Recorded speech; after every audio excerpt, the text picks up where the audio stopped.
서로 축복하겠습니다. 건강한 취사 선택을 합시다. 그런 당신은 건강한 그리스도인입니다.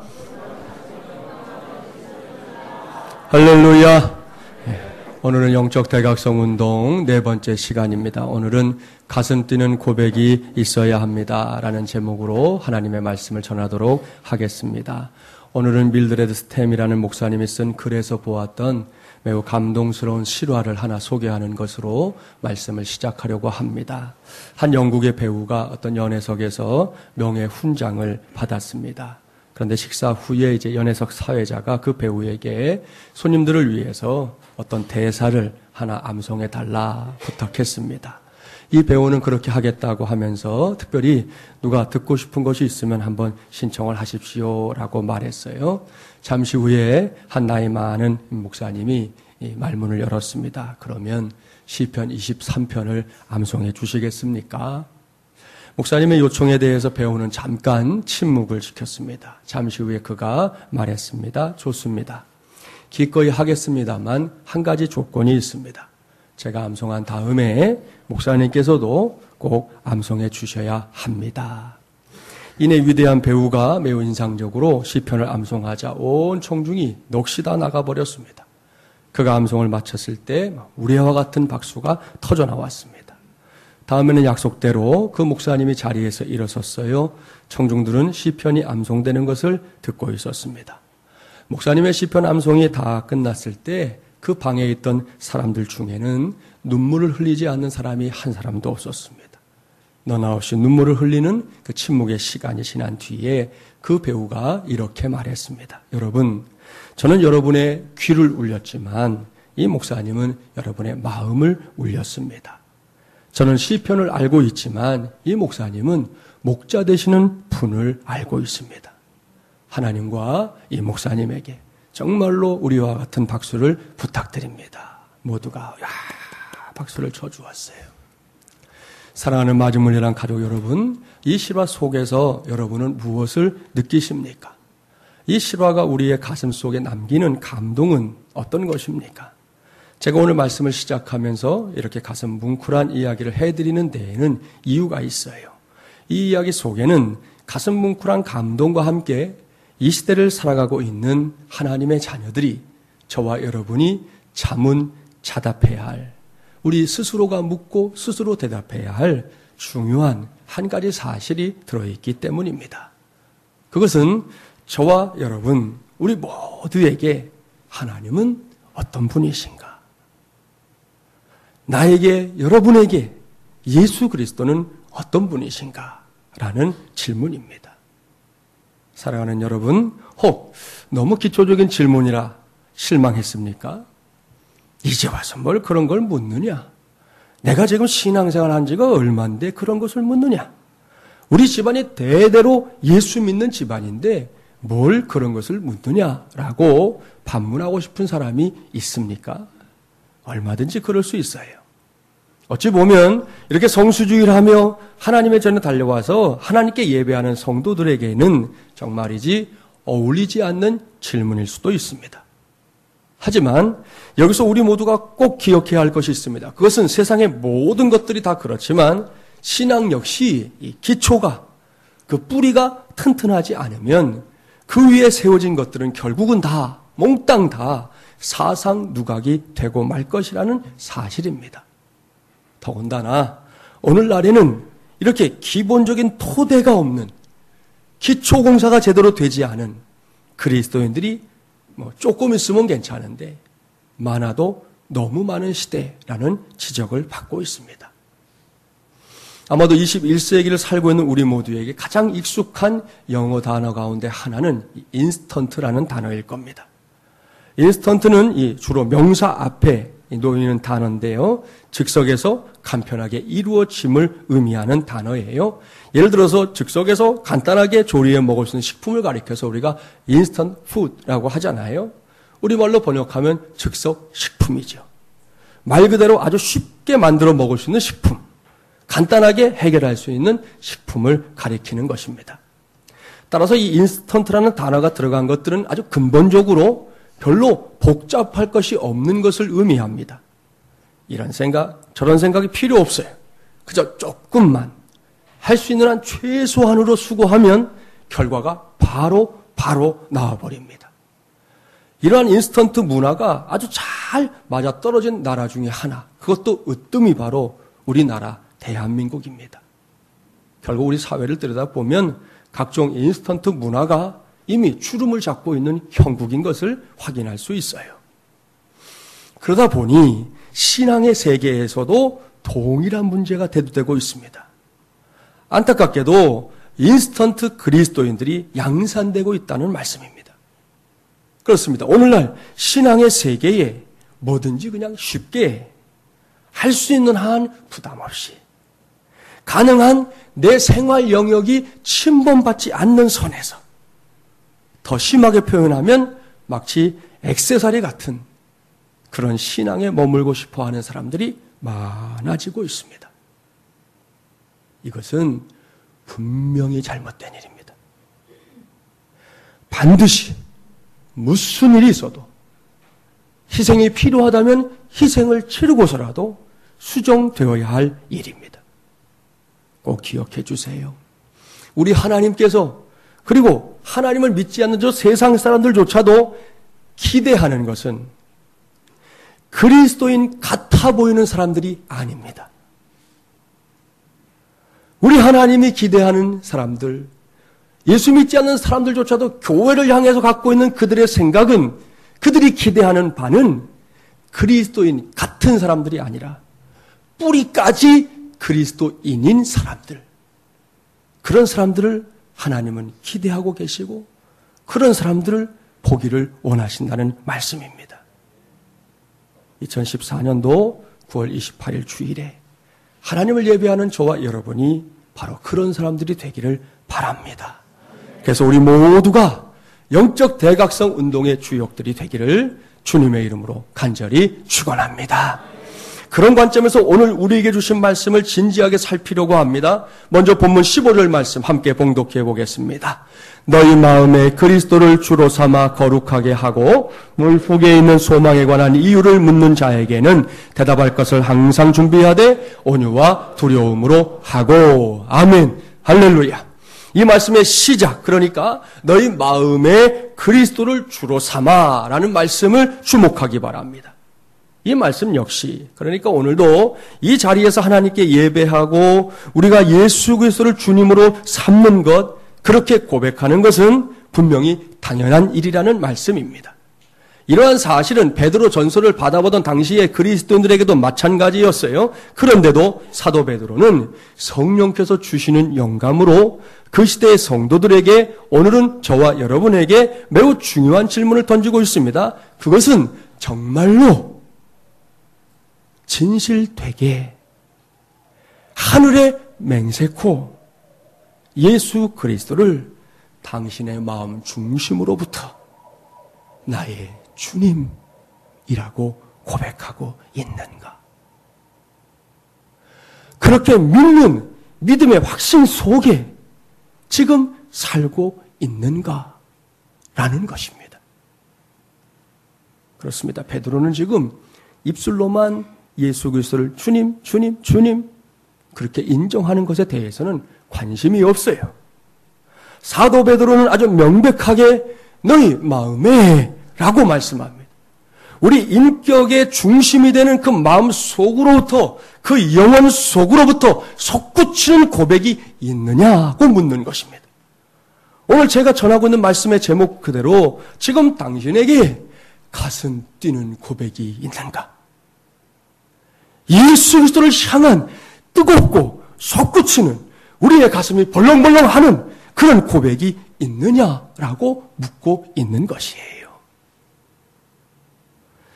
여기서 우리는 가슴 뛴다는 것이 무엇인지 잘 그리고 바르게 알아야 합니다. 제게 이 말의 의미를 깊이 생각하게 해준 동기가 되었던 사람이 있어요. 그 사람은 지금도 전 세계를 뛰어다니며 사람들을 살리는 일을 하고 있는, 여러분도 잘 아시는 한비아 씨입니다. 여자분이죠. 그녀는 자신의 책을 통해 외국으로 출장 가는 비행기 안에서 우리나라의 한 청년을 만났던 이야기를 쓰고 있어요. 그 친구는 군복무를 마치고 이제 복학하기 전에 시간이 좀 비었던 모양이에요. 그래서 배낭여행을 하고 있다 그렇게 말하면서 한비아 씨를 알아보고는 한비아 씨가 썼던 이 세계 여행기를 감동 있게 읽었다고 너무 고맙다고 하면서 이내에 물었습니다. 한 선생님, 재미있게 세계 여행이나 계속 하시지. 왜 힘든 그런 긴급 구호 활동을 하세요? 그때 한비아 씨가 대답했습니다. 그것은 그 일이 내 가슴을 뛰게 하고 내 피를 끓게 만들기 때문이지요. 한비아 씨는 자신도 모르게 이렇게 대답하고 나서 그 책에 보면 속으로, 표현은 안 했지만 속으로 깜짝 놀랐다는 거예요. 왠지 아십니까? 바로 몇 년 전에 케냐에서의 일이 떠올랐기 때문이었습니다. 동아프리카 케냐와 소말리아 국경 근처에 한비아 씨가 속한 이 단체의 구호 캠프가 있었습니다. 대규모의 가뭄, 긴급 구호를 위해서 식량과 물을 공급하고 특별히 이동하는 안과 병원을 운영하는 중이었습니다. 그곳은 한센병, 아시죠? 무슨 병인지? 한센병과 비슷한 풍토병과 함께 악성 안질이 창궐해서 수많은 사람들의 목숨을 앗아가고 있는 곳이었습니다. 그 이동병원에 40대 중반의 케냐인 안과 의사 한 사람이 있었습니다. 알고 보니까 이 사람이 보통 사람이 아닌 거예요. 대통령도 만나려면 며칠씩 기다려야 만날 수 있는 아주 유명한, 아주 훌륭한 그런 의사였다는 것입니다. 그 얘기를 듣고 나서 그 사람을 보니까, 아니, 그런 사람이 왜 이런 깡촌에 와서 저 전염성 풍토병 환자들을 저렇게 어루만지고 치료하고 있을까 하는 의문이 들었어요. 그래서 찾아가서 물었다는 거죠.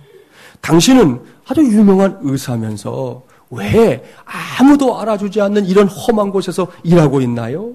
그때 그 의사가요, 저 어금니가 다 보일 정도로 환하게 웃으면서 이렇게 말했답니다. 내가 가지고 있는 기술과 재능을 돈 버는 데만 쓰는 건 너무 아깝잖아요.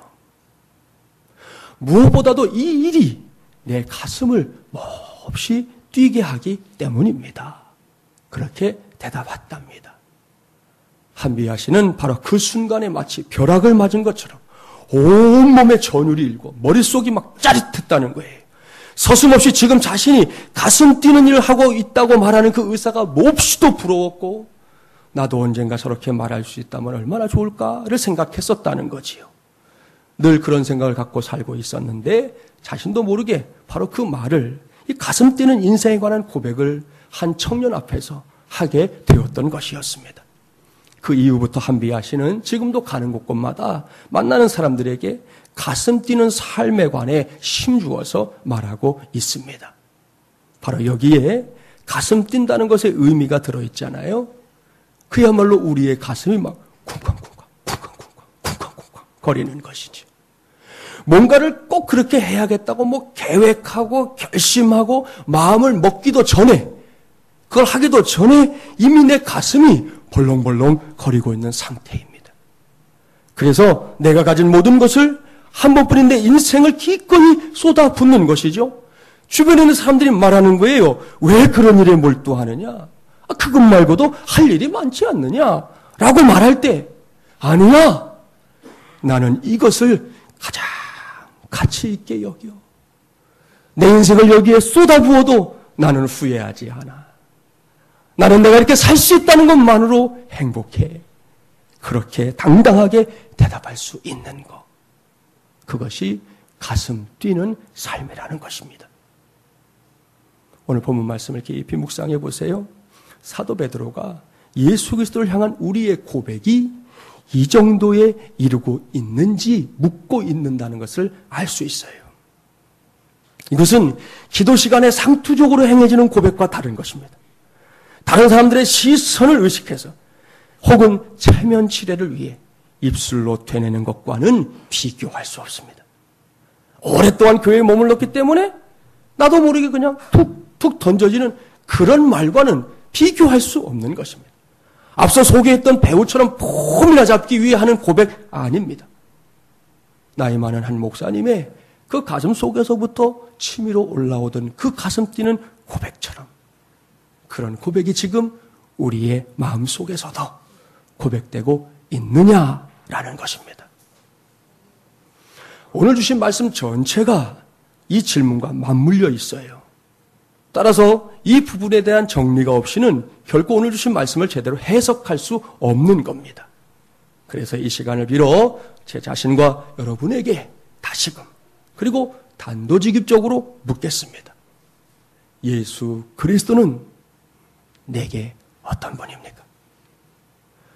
나는 예수님을 어떻게 고백하고 있습니까? 여러분이 붙잡고 있는 예수 그리스도에 대한 진짜 믿음의 정체는 무엇입니까? 이 질문에 대한 우리의 대답이 뭐냐는 거예요. 여러분, 고민하면 안 됩니다. 주춤거리면 안 됩니다. 내 자신을 돌아보고는 여전히 부족한 내 모습 때문에 실망하고 연약한 내 모습이 마음에 들지 않아도 그래서 자격이 없는 것 같아 보여도 그럼에도 불구하고 분명하게 대답해야 합니다. 예수 그리스도는 억만 죄악 속에서 나를 구원하신 생명의 주님이십니다. 나의 영원한 구세주입니다. 오늘도 나의 삶을 인도하는 목자입니다. 할렐루야! 사랑하는 마중물이란 가족 여러분, 이것이 저와 여러분 우리 모두의 가슴을 뛰게 하는 믿음의 고백이 되기를 주님의 이름으로 축복합니다. 이러한 사실을 인정하고 고백하는 것이 얼마나 중요한 일인지 아십니까? 이렇게 가슴 뛰는 고백이 우리에게 있고 없고는 그저 있고 없음의 차이가 아닙니다. 그 고백의 여부에 따라 우리의 삶의 명암이 달라진다는 것을 반드시 기억할 수 있는 우리 모두가 되기를 바랍니다. 예를 들어 볼게요. 창세기에 등장하는 요셉 아시죠? 요셉의 인생은 바닥에서 시작됩니다. 그를 죽이려는 형들의 음모로 구덩이에 떨어졌잖아요. 절체절명의 위기였습니다. 그러다가 이스마엘 상인들의 손에 팔려 애굽에서 노예가 되었습니다. 목숨은 건졌지만 보십시오. 여전히 바닥 인생입니다. 나중에는 감옥에까지 들어가고 말았습니다. 노예도 기가 막힌데 노예보다 더 깊은 바닥 인생이 된 것이지요. 이렇게 요셉은 17세부터 30세까지 완전히 바닥 인생을 살았던 사람입니다. 그렇다면 그렇게 계속되고 있던 구덩이와 노예 그리고 감옥에서 요셉이 마침내 일어설 수 있었던 이유가 뭐냐는 거예요. 그것은 요셉이 자신의 인생을 어떤 위치에 초점을 맞추지 않고 하나님과의 관계에 초점을 맞추었기 때문입니다. 오늘 전하는 말씀으로 연결시켜 보면 요셉이라는 사람은 자신이 어떤 상황, 어떤 위치에 놓여있던 관계없이 하나님을 향해서만큼은 늘 가슴 뛰는 고백을 붙잡고 살았던 사람이라는 말씀입니다. 그런데 이 대목이 중요해요. 한번 생각해 보십시오. 대부분의 사람들, 우리도 그럴 때가 많았을 거예요. 어려움과 고난에 처하게 되면 제일 먼저 자신의 그 비참한 위치에 초점을 맞춥니다. 그래서 제일 많이 하는 게 신세 타령이잖아요. 이런 말, 내 팔자가 이게 뭐냐? 내가 어쩌다 이 모양 이 꼴이 되었느냐? 이런 말들은 지금 내가 놓여있는 삶의 위치에 대한 이야기거든요. 이런 사람들은 하나님께 부르짖을 때에도 그 내용이라는 게 이 험악한 위치에서 좀 다른 곳으로 나를 좀 건져달라고 하는 기도가 대부분입니다. 그렇습니다. 기도는 간절해요. 너무나 간절합니다. 어떤 사람들은 밤을 하얗게 지새우며 철야하며 기도하는데 그 내용을 들어보니까 위치 변화를 구하는 것뿐이라는 거예요. 벗어나게 해주십시오. 더 이상 이런 처지에서 내가 살지 않게 해주십시오. 내가 만난 이 고난에서 내가 제발 벗어날 수 있도록 이겨낼 수 있게 해주십시오. 그런 기도가 대부분입니다.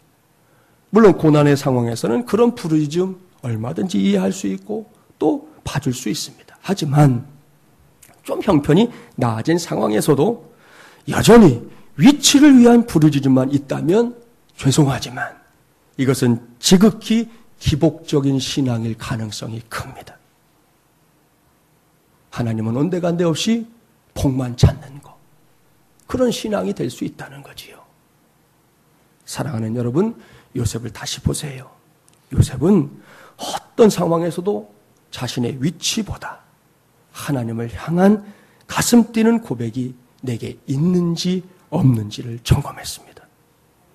성경을 보십시오. 창세기 39장 2절 말씀에 따르면 여호와께서 요셉과 함께 하심으로 그가 형통한 자가 되었다. 그렇게 기록합니다. 당시에 요셉의 위치는 노예였습니다. 하지만 요셉의 관심은 내가 지금 노예냐 아니냐에 있지 않았다는 거예요. 그는 하나님을 향해 여전히 가슴 뛰는 고백을 갖고 있었습니다. 그러니 하나님께서 그 요셉을 가만히 두시겠냐는 거예요. 하나님께서는 기꺼이 요셉과 함께 하셨습니다. 그는 비록 노예의 신분이었지만 그럼에도 불구하고 성경은 정확하게 형통의 복을 누리고 있었다. 그렇게 말씀합니다. 감옥에서도 마찬가지예요. 위치는 감옥이 됐습니다. 그런데도 요셉은 여전히 하나님을 향한 고백만 있어요. 그곳에서도 그는 하나님을 향해 가슴 뛰는 고백을 갖고 있었고 하나님은 그에게 형통의 복을 허락해 주셨습니다. 여기까지 말씀드리면 이렇게 생각하는 사람들이 있어요. 아이 그거야 힘들고 어려울 때니까 그렇지. 잘 나가도 그러겠어? 이런 사람들이 또 있거든요. 근데 훗날 요셉이 애굽의 총리가 되었어요. 1인지하 만인치상의 자리입니다. 요셉이 자신의 위치가 이전에 비하면 얼마나 대단해졌어요. 저 바닥에 노예에서 감옥의 죄수에서 아이고 하루아침에 나라의 총리가 됐으니까 말이죠. 꼭대기까지 올라간 거 아닙니까? 그러면 요셉이 그 위치에다가 관심을 두는 사람 같으면 요셉의 인생이 달라져야 돼요. 그런데 여전히 그의 관심은 하나님과의 관계에 초점이 맞춰져 있습니다. 그래서 요셉은 총리가 된 뒤에도 교만해지지 않았어요. 여러분 오만불손하게 굴지 않았어요. 그가 총리가 되어 남긴 가슴 뛰는 고백을 한번 살펴볼까요? 창세기 45장 5절 말씀 한번 찾아보세요. 구약 71조 중요한 말씀이에요. 한번 찾아보세요.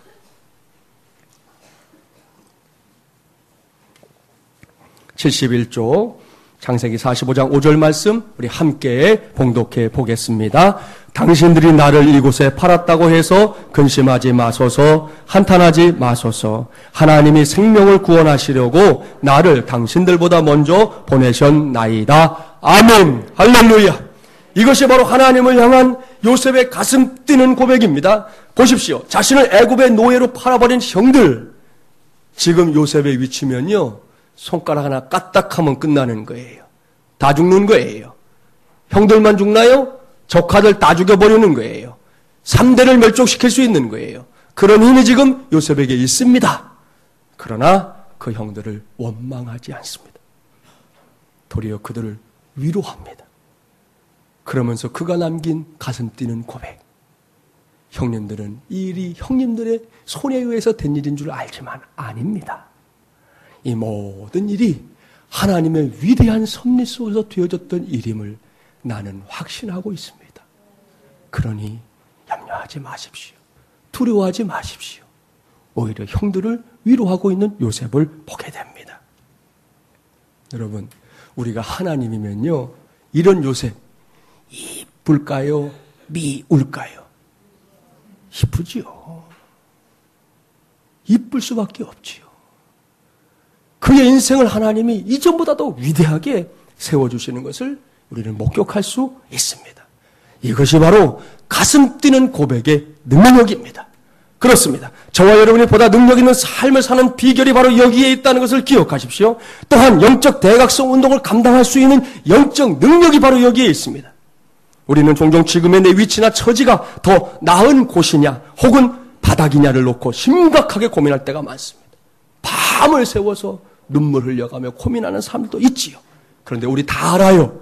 그 고민으로는 그 문제가 풀리지 않습니다. 그 정도의 고민으로 해결된 문제라면 고민도 하지 않는 것이죠. 설사 지금 바닥이면 어떻습니까?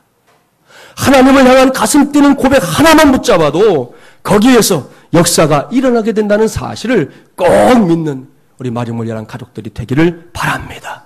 우리가 잘 알고 있는 시편 23편 4절 말씀 떠올려 보세요. 내가 사망의 음침한 골짜기로 다닐지라도 해를 두려워하지 않을 것은 주께서 나와 함께 하심이라. 주의 지팡이와 막대기가 나를 안위하시나이다. 할렐루야. 여러분, 이것은 다윗의 고백이잖아요. 다윗은 여기서 지금 내가 놓여있는 위치가 설사 사망의 음침한 골짜기라 하더라도 거기에 하나님이 함께 계시기만 하면 결코 두려울 것이 없다는 가슴 뛰는 고백을 남기고 있습니다.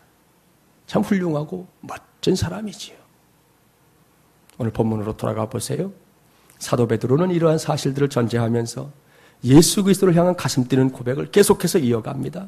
본문 18절부터 22절 말씀을 이제 봉독하려고 하는데요. 그냥 읽지 마시고 여러분이 지금까지 바라보고 있었던 예수님, 여러분의 마음판에, 여러분의 마음의 신비에 떠올리면서 이 말씀을 함께 봉독해 보면 좋겠습니다. 18절부터 22절 함께 봉독합니다. 그리스도께서도 단번에 죄를 위하여 죽으사 의인으로서 불의한 자를 대신하셨으니 이는 우리를 하나님 앞으로 인도하려 하심이라. 육체로는 죽임을 당하시고 영으로는 살리심을 받으셨으니 그가 또한 영으로 가서 옥에 있는 영들에게 선포하시니라. 그들은 전에 노아의 날 방주를 준비할 동안 하나님이 오래 참고 기다리실 때에 복종하지 아니하던 자들이라. 방주에서 물로 말미암아 구원을 얻은 자가 몇 명뿐이니 겨우 8명이라. 물은 예수 그리스도께서 부활하심으로 말미암아 이제 너희를 구원하는 편이 곧 세례라. 이는 육체의 더러운 것을 제하여 버림이 아니요 하나님을 향한 선한 양심의 간군이라. 그는 하늘에 오르사 하나님 우편에 계시니 천사들과 권세들과 능력들이 그에게 복종하느니라. 아멘. 할렐루야. 이것이 바로 사도 베드로가 예수님을 생각하며 그 앞에 올려드리는 가슴 뛰는 고백입니다. 베드로는 이 고백에서 예수님의 생애와 사역을 소개하잖아요. 그는 예수 그리스도께서 우리를 구원하시기 위해 십자가 위에서 단번에 죽으셨다는 사실을 피력하고 있습니다. 그렇게 죽으셨던 예수님, 하나님의 구원 계획을 완성하기 위해 부활하셨고 지금 이 말씀이 전해지고 있는 이 시간에는 하늘에 오르셔서 온 천하를 다스리는 구세주가 되셨다는 사실을 흥분하면서 벌렁거리는 가슴을 부여안고 이 편지를 받아보는 사람들에게 힘주어서 말씀을 전하고 있는 것입니다. 특별히 이러한 베드로의 고백 중에는 철저하게 실패했었던 자신을 새롭게 세워주신 예수 그리스도의 고난, 그 아픔이 고스란히 들어있습니다. 사실은 그러한 주님의 아픔 때문에 마침내 베드로가 세상을 두려워하고 사람들을 두려워했었던 그 문제를 극복하고 오늘 우리가 알고 있는 위대한 사도가 되었던 것입니다. 그렇습니다. 우리가 한 번뿐인 인생을 살면서 종종 만나게 되는 것이 무엇입니까? 바로 두려움이잖아요.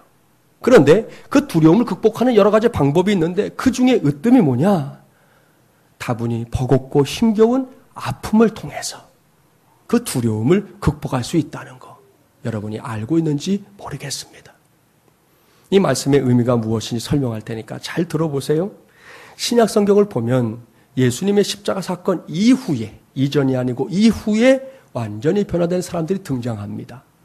오늘 본문을 쓰고 있는 사도 베드로 그 중에 한 사람이잖아요. 다음으로 찾아볼 수 있는 사람들이 누구냐?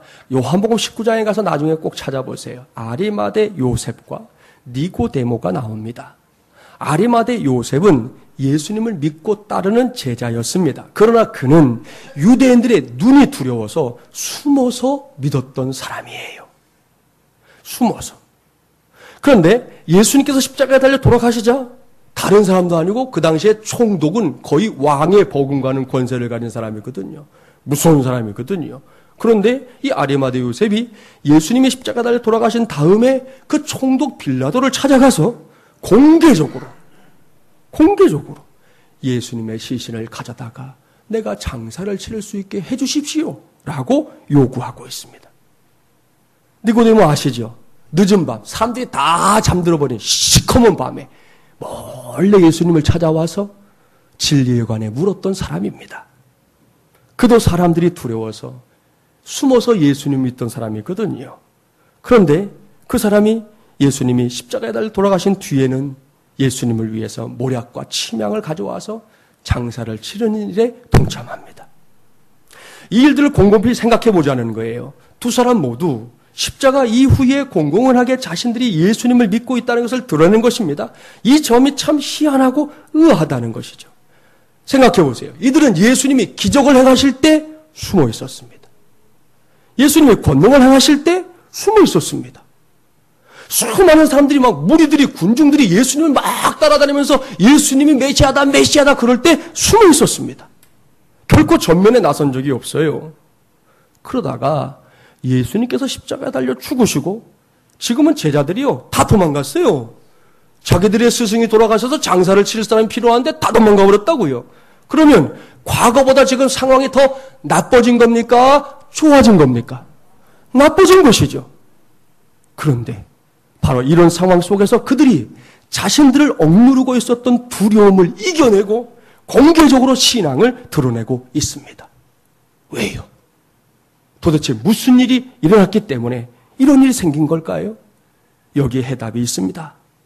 그것은 그들이 십자가에 매달리신 예수님의 그 고통을, 그 아픔을 자신들의 두 눈으로 너무나 정확하게 목격했기 때문입니다. 그렇습니다. 그들은 십자가의 처참함을 보았습니다. 예수님의 허리가 장에 깊숙이 찔리는 것도 봤고 십자가의 기둥을 타고 주님의 물과 피가 흘러내리는 것을 하나도 빠지지 않고 목격했습니다. 그런 와중에도 그 누구에게도 원망하지 않았던 예수님을 그들이 다 지켜본 것입니다. 바로 이것 때문이에요. 이렇게 큰 아픔을 본 사람은 담대함이 생깁니다. 더 이상 사람과 세상이 두렵지 않게 되어버리는 것입니다. 더 이상 두려움의 종로로 타지 않는 것입니다. 이것은 사도 베드로의 체험이기도 했습니다. 제가 아는 교회에 아픔을 통해서 그런 두려움을 이긴 한 자매가 있어요. 이 자매의 부모님은 두 분이 모두 장애인입니다. 아버지는 이제 척추 장애인이고 어머니는 시각 장애인이에요. 아버지는 키도 작고 이제 등이 이렇게 밖으로 좀 돌출된, 옛날에 우리가 곱추라고 불렀잖아요. 그런 외모를 갖고 있는 분이고, 어머니는 너무 눈이 안 보이니까 사람들이 붙잡아서 이렇게 데리고 가야만 어딘가를 갈 수 있는 그런 분이에요. 그런데 딸은 예쁘고 공부도 잘하는 전도가 유망한 자매였습니다. 장애인 부모 밑에서 자란 사람 같지 않게 분위기도 풍모도 아주 예쁜 그런 자매였어요. 하지만 이 자매의 마음 속에는 다른 건 다 괜찮은데 부모님만 생각하면 위축되고 숨기고 싶은 부끄러움이 있었습니다. 장애인 부모님 때문에 그동안 몇 번의 혼담이 오고 가다가 중간에 깨진 경험들도 갖고 있었습니다. 그러던 중에 아주 늦은 밤이었는데 한 번은 부모님이 안방에서 자기 때문에 마음 아파하면서 나누는 대화를 엿듣게 된 거예요. 근데 부모님이 얘기합니다. 여보, 우리 때문에 딸 시집도 못 보내겠다. 내가 얘기를 해봤는데 우리 작은 집으로 우리 아이를 입양시키면 좋겠다. 우리 같은 몸으로는 설사 이 아이가 결혼을 한다고 해도 결혼식에 가지 않는 게 좋지 않겠어? 사돈댁에서 우리를 보면 무슨 생각을 하겠어? 우리 딸아이를 위해서 이 아이를 작은 집에 입양 보냅시다. 그렇게 말하다가 두 부부가요, 통곡을 한 거예요. 그러지 않겠어요? 자매는 이 대화를 들으면서 그 부모님의 아픔을 막 100% 액면 그대로 느끼고 보았습니다. 밖에 서 있을 수가 없었어요. 방 안으로 뛰어들어가서 부모님 앞에 무릎을 꿇고 앉아서 아빠, 엄마, 제가 잘못했어요. 정말 아빠, 엄마가 나를 어떻게 키워주셨는데 내가 아빠, 엄마 부끄럽게 생각하고 내가 아빠, 엄마의 딸인 것을 부끄럽게 생각하고 살았어요. 앞으로는 그러지 않을게요. 죄송해요. 다시는 그런 말씀하지 마세요. 부부와 딸이 그냥 열심히 서로 끌어안고 그냥 밤을 새워 울었던 것이요. 그런데 그 다음부터 이상한 일이 일어났어요. 부모님의 아픔을 그렇게 본 순간부터 이 자매의 마음속에서 위축됨과 두려움과 부끄러움이 다 사라져 버렸다는 거지요. 시간이 얼마 흐른 뒤에 남자친구를 만났어요. 이번에는 남자친구를 사귀기 시작하면서 아예 공개했어요. 나는 부모님이 있는데 우리 아버지는 척추 장애인이고 우리 엄마는 시력 장애인이다. 네가 그런 부모가 내가 있다는 게 싫으면 우리 교제하지 않아도 된다. 그러나 나는 우리 부모님 자랑스럽게 생각한다. 이야기를 했더니 이 형제가 의외로 쉽게 이해해 주는 거예요. 석 달이 지난 후에 남자친구의 부모님을 만났습니다. 믿음이 좋은 분들이었습니다. 어려운 조건에서 꿋꿋하게 성장한 것을 보면서 오히려 칭찬해 주는 거예요. 너는 어쩜 그런 가정에서 자랐는데 이렇게 밝은 성격에 이렇게 귀한 믿음으로 어떻게 이렇게 잘할 수 있었니? 나 같으면 못할 텐데 너희 부모님들 참 훌륭한 분들이구나. 너무 귀한 분들이다. 우리 집에 너 같은 아이가 들어오면, 며느리도 들어오면 우리 집의 복이지. 그렇게 말씀하면서 두 사람의 결혼을 허락해 주었어요. 그 둘이 결혼해서 좀 행복한 가정생활을 하고 있고요. 또 그 교회에 아주 충성된 일꾼이 된 건 뭐 말할 것도 없고요. 사랑하는 마중물려란 가족 여러분, 얼마나 큰 은혜입니까? 여러분, 우리가 주님을 향해서 가슴 뛰는 고백을 가져야 하는 이유도 바로 여기에 있어요. 우리 살면서 왜 문제가 없겠습니까? 왜 어려움이 없겠습니까? 고통스러운 일이 있지요. 하루를 사는 게 사치인 것처럼 느껴질 때도 있겠지요. 그런데 예수 믿는 사람들은 분명히 다른 게 있다는 거예요. 그 다른 게 뭐냐? 우리는 적어도 온 세상 천지에서 일어나는 모든 고통과 모든 환난, 모든 어려움들을 다 뭉쳐도 결코 비교할 수 없는 가장 큰 고난을 당하신 예수 그리스도를 우리는 믿음 안에서 이미 본 사람들이라는 거죠. 그 고난을 본 사람, 그 고난을 목격한 사람은 절대로 무너지지 않는 것입니다. 쉽게 무너질 수 없는 것입니다. 오히려 그 주님을 향한 우리의 믿음의 고백은 그런 자리에서 더 뜨거워지고 더 우리의 가슴을 뛰게 하는 고백이 될 줄 믿습니다. 그러니까 여러분, 지금 우리가 놓여있는 인생의 위치에 마음을 빼앗기지 마세요. 거기에 마음 뺏기면 다 빼앗깁니다, 여러분. 목사도 용 빼는 재주가 없어요. 여러분도 마찬가지예요. 내가 놓여있는 위치에다가 관심을 두면 조금 좋아지면 히히 했다가 조금 나빠지면 인상 쓰는 거, 그것밖에 길이 없어요. 거기다가 마음을 두는 것은 그래서 어리석은 일이에요. 진짜 우리가 두어야 할 마음은 하나님과 내가, 아버지와 자녀라는 거, 예수 그리스도와 내가, 구세주요 나는 억만죄악에서 구원받은 하나님의 사람이라는 거, 거기에 우리의 눈높이를 맞추게 되기를 바랍니다. 그러면 주님께 고백할 게 많아지는 거예요. 우리 주님이 누구인지를 말할 수 있게 되는 거예요. 누구 앞에서든 어떤 상황에서든 내가 믿는 예수를 자랑스러워할 수 있게 되는 것입니다. 그리고 그 가슴 뛰는 고백을 가진 사람들을 통해서 하나님은 이 세상 속에서 영적 대각성 운동을 완성시켜 가실 줄 믿습니다. 바로 그 믿음으로 계속해서 가슴 뛰는 고백, 우리 가슴이 벌렁거리고 쿵쾅거리는 그 고백을 이어나갈 수 있는 저와 여러분이 되기를 주님의 이름으로 간절히 축원합니다.